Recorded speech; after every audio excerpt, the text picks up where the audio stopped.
চুপ করে থাকি বলে কি ভেবেছিস? মায়া দয়া আছে বলে কি ভেবেছিস? মানে কি ভেবেছিস? এটাই হচ্ছে প্রশ্ন তো।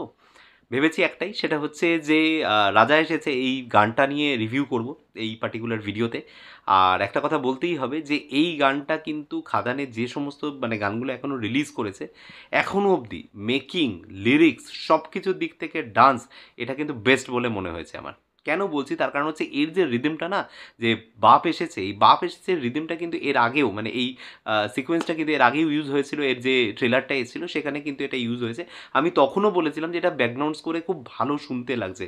এই লাইন্সটা বারবার যখন আসছে যে বাপ এসেছে, বাপ এসেছে, এই জিনিসটা খুব ভালো শুনতে লাগছে। এবার যখন ফুল গানটা এলো এবং দেখে বোঝাই যাচ্ছে এই গানটা সম্ভবত যেটা দেখা যাবে সেটা হচ্ছে হয়তো ছবির শেষে, মানে যখন টাইটেল ক্রেডিটটা যাবে তখন হয়তো এই গানটা দেখানো হবে। এটা হয়তো ফিল্মের মধ্যে সেইভাবে থাকবে না এবং তার মেকিংটাও সেই কারণের জন্য।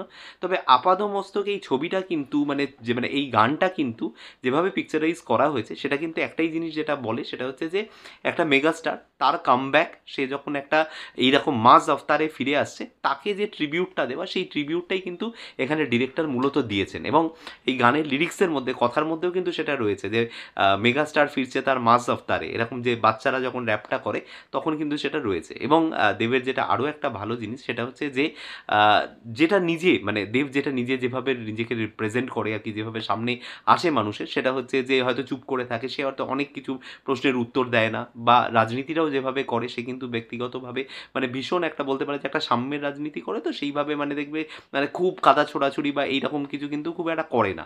ও একটা জায়গায় কিন্তু একটা মেনটেন করে চলে, একটা মানে বলতে পারে যে একটা সৌজন্যের রাজনীতি করে। তো তো সেই জায়গা থেকে মানে দেবের যে ক্যারেক্টারটা, সেই জিনিসটাও কিন্তু এই গানের মধ্যে আছে, যে এই যে চুপ করে থাকি বলে কি ভেবেছিস, মায়া দয়া আছে বলে কি ভেবেছিস, এই যে জিনিসগুলো না। আর সত্যি কথা বলতে আমি কিন্তু পার্সোনালি যতবার সামনে থেকে দেখেছি, মানে আমার 4-5 বার সৌভাগ্য হয়েছে একদম সামনাসামনি দেখে দাঁড়াতে বা কথা বলতে বা তাকে ইয়ে করতে, আমার কিন্তু কখনোই না সেই সুপারস্টার মেগাস্টার ইমেজটা যার মানে যাকে একেবারে যে একেবারে অ্যাপ্রোচেবল নয়, সেই জিনিসটা কখনোই মনে হয়নি। তো সেই জায়গা থেকে আমি ভীষণ রিলেট করতে পারছি এই লাইনগুলোর সাথে, যেখানে কিন্তু এই কথাগুলো একদম ঠিক, মানে চুপ করে থাকে বা হয়তো সেইভাবে একটু মায়া দয়া রয়েছে শরীরের মধ্যে, এই ব্যাপারগুলো কিন্তু রয়েছে এবং সেইটাই কিন্তু তার যে ক্যারেক্টারিস্টিক্সগুলো সেগুলোই কিন্তু এই গানটার মধ্যে দেওয়া হয়েছে। Forget about Khadaan and everything, এইটা কিন্তু দেবের সেলিব্রেশন, দেবের যে নিজের যে তার যে ব্যক্তিত্বটা সেইটা সেলিব্রেশন হচ্ছে এই গানটা। এবং সেইভাবেই কিন্তু গানটাকে লেখা হয়েছে, সেই গানটাই কিন্তু সেইভাবেই পারফর্ম হয়েছে। এবং গানটার ভিতরে যদি কোরিওগ্রাফি যাই বা অন্যান্য জায়গায়, ডেফিনেটলি আমি বলবো যে প্রথম গানটা যেটা এসেছিল সেইটার কম্পারিজনসে কিন্তু দেব এখানে অনেক ভালো অ্যাক্ট করেছে। এখানে শর্ট টেকিং বলো বা এখানে ওভারঅল মানে সেট ফেটগুলো যেগুলো দেখানো হয়েছে, ব্যাকগ্রাউন্ড ডান্সাররা তারা কিন্তু অনেক ভালো ওয়ার্ক করছে এখানে। এবং খুব যদি ভুল না হয় এটা হয়তো আলাদা করে শ্যুট করা হয়েছে, মানে যখন এটা মানে হয়তো ফিল্মের শ্যুটিং ওভার হয়ে গেছে মেবি, হয়তো এটা আলাদা করে খুব ভালো করে শ্যুট করা হয়েছে এই গানটা, যে কারণে গানটা কিন্তু শুনতে এবং দেখতে দুটোই ভালো লাগছে।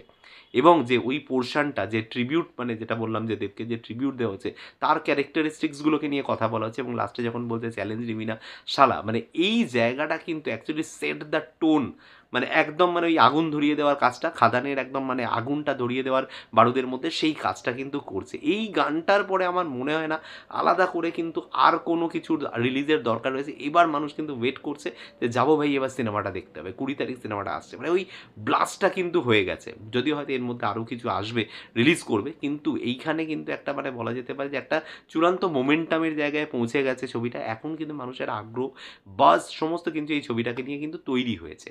এইবার ছবিটা সিনেমা হলে এলে ওয়ার্ড অফ মাউথ পাবলিসিটি, ছবিটা যদি ভালো হয়, গল্প যদি ভালো হয়, অ্যাক্টিং যদি ভালো হয়, তাহলে এই স্কেলের ছবি ডেফিনেটলি বক্স অফিসে ওয়ার্ক করা উচিত। মানে এই অবস্থাতেও যদি এই ছবিটা যদি বক্স অফিসে ওয়ার্ক না করে, তাহলে মাস ছবি কিন্তু বাংলাতে আর ওয়ার্ক করার, আমি এটা আগেও অনেক ভিডিওতে বলেছি, কিন্তু কোনো সম্ভাবনাই নেই। তো আমার জন্য কিন্তু মানে সরি রাজা এসেছে নয়, এটা হচ্ছে যে তোমার বাপ এসেছে। তো বাপ এসেছে গানটা কিন্তু ভীষণভাবে ওয়ার্ক করছে। তোমাদের কেমন লেগেছে কমেন্টে এসে জানাতে পারো। এই ভিডিও থেকে কোনো কিছু যদি ভালো লেগে থাকে তাহলে ভিডিওটাকে লাইক, শেয়ার আর চ্যানেলটাকে সাবস্ক্রাইব করে নিও। দেখা হচ্ছে তোমাদের সাথে পরের কোনো ভিডিওতে। Till then, bye by.